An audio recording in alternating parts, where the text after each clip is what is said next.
Now Seth's been working on coordinating solidarity actions with Brazilian students in particular, with group Ele Não Students London, and I'll hand over to him so that he can talk about that a bit. Sure. My name is Seth. I was asked to speak today to share and speak about some of the work that Ele Não Students London has been performing and what it means for a larger solidarity movement. I think I take it as a premise that I completely agree with Anais that the far right has international ambitions, and as a result, a movement against it and a movement to advance a project of our own is going to have to be as well. This is where universities, I think, are actually kind of interesting. They're a unique kind of workplace because whatever happens internationally tends to get felt on campuses fairly quickly. Tends to get felt very, very quickly, and this has to do with the students that are admitted from abroad, faculty and professors, speakers that are employed, but also materially in terms of library relationships, academic partnerships, and whatnot. Universities are also very, very politicized in terms of their financial investments, their relationships with private institutions and state institutions, and also the kinds of political speakers that they host and whatnot. This is one of the reasons why. And the other thing to say is that the universities have also been one of the strongholds of the left in the era of neoliberalism when the left has been in retreat. This is one of the reasons why in Brazil the universities have been experiencing the sharpest edge of Bolsonaro's agenda. Within days of Bolsonaro's electoral coup, several major universities were stormed by far-right fascist gangs. Professors were intimidated, their classes were shut down, and libraries were raided, and books whose academic study had to do with fascism were removed from the libraries. Bolsonaro is also waging a much larger attack on public education more generally. His legislation, that's been called the No Party School legislation, is designed to mobilize students, to encourage them to use phones in classrooms, to monitor teachers and discipline their political behavior, and effectively the teachers' unions as a result. So Bolsonaro is naming public education and higher education as something dangerous to him, and I think it's the duty of students, faculty, and staff at universities to show him that he's not wrong about that. So one of the things that we've been doing in Ele Não Students London is trying to break the isolation of the universities to make sure that what's happening there is actually reaching the public. So we've been hosting academic professors from Brazil, trade unionists, trying to use university resources in order to facilitate them coming here. One of the first things we did following the election was actually make contact with the student union that had actually experienced a far-right assault. This was at a law school in which they'd hung an anti-fascist banner and it was removed by far-right gangs. We made contact with them, and we, in collaboration with Brazilian Women Against Fascism, recreated their banner, displayed it at SOAS, and released a statement that they had sent to us from abroad. And this was largely for social media campaigning purposes. This was very much a symbolic act of solidarity. And symbolic acts of solidarity are symbolic, but in this moment they're not trivial, insofar as we understand that one of the things that Bolsonaro wants to do, this is right out of Pinochet's playbook in 1973, is he wants to link every single left-wing organization, every single student union that he doesn't like, every single trade union that he doesn't like, to some connection to organized crime, and as an excuse for sending the bodies of armed men that make up the Brazilian state against them. This is exactly what Pinochet did to the MIR in 1973 and 74. And it's crucial that Solidarity from Abroad exposes that narrative is bankrupt and tries to disrupt that story.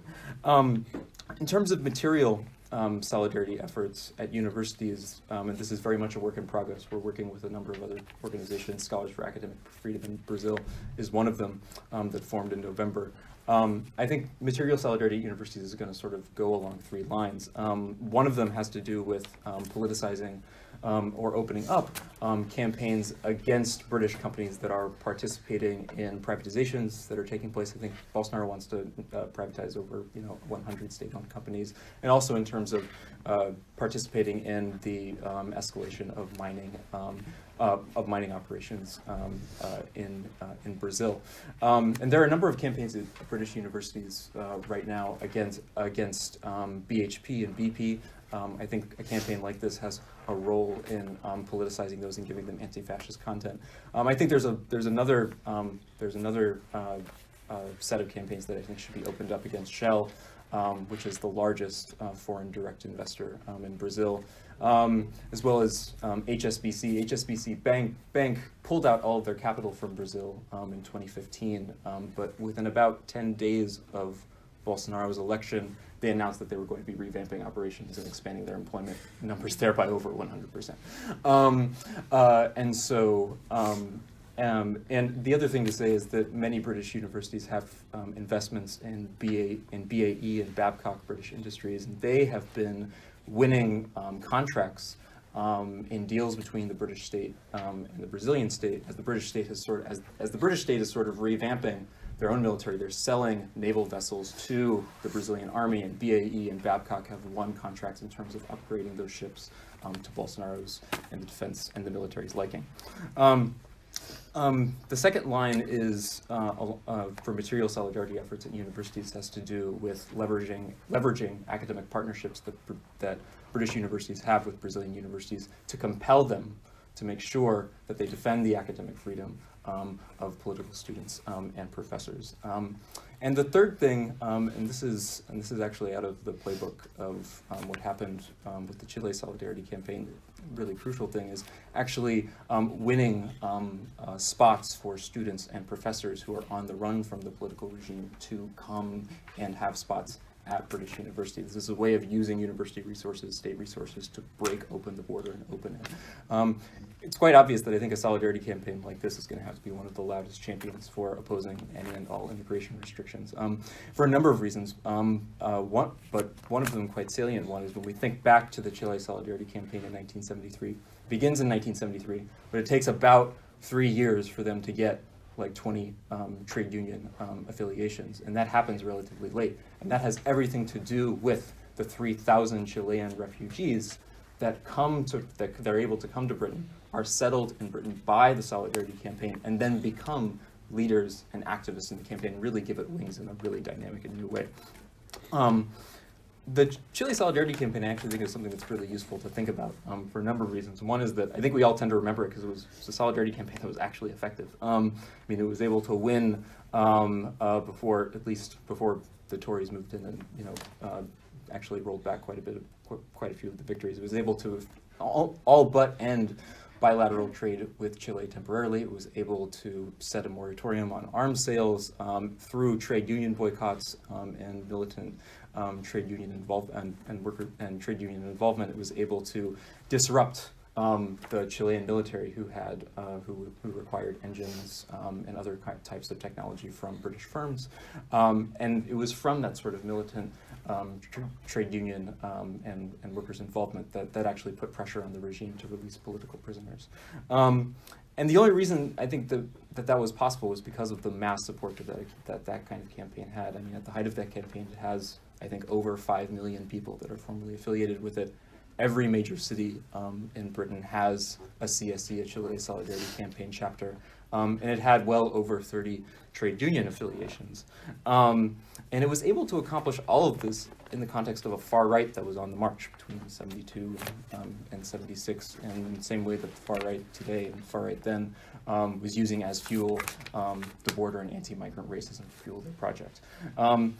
I think one of the differences between, one of the ways I think that this campaign in our moment is a little bit different from 1973. There's a couple of things. One is that I think the relationship between the British state and the Brazilian state is a little bit different from the relationship between the British state and the Chilean state, insofar as the British military's involvement in Chile was much more overt than it is in Brazil today. It's still, there's a link there, but it's much more mediated, and that's going to change the way that people are galvanized into participating in a campaign. The second thing is, kind of obvious. The Chile Solidarity campaign, one of its biggest motors was the strength of trade union movement that had not been defeated yet by the 84 minor strikes. Trade union movement today is still recovering from those defeats. But I think that what the trade union movement gave to the campaign at that particular moment was two things. One was sort of a formal constituency in organized workplaces that provide a certain basis for disruptive capacity to disrupt the regime. But the other thing that it offered was an organized international constituency for a larger campaign.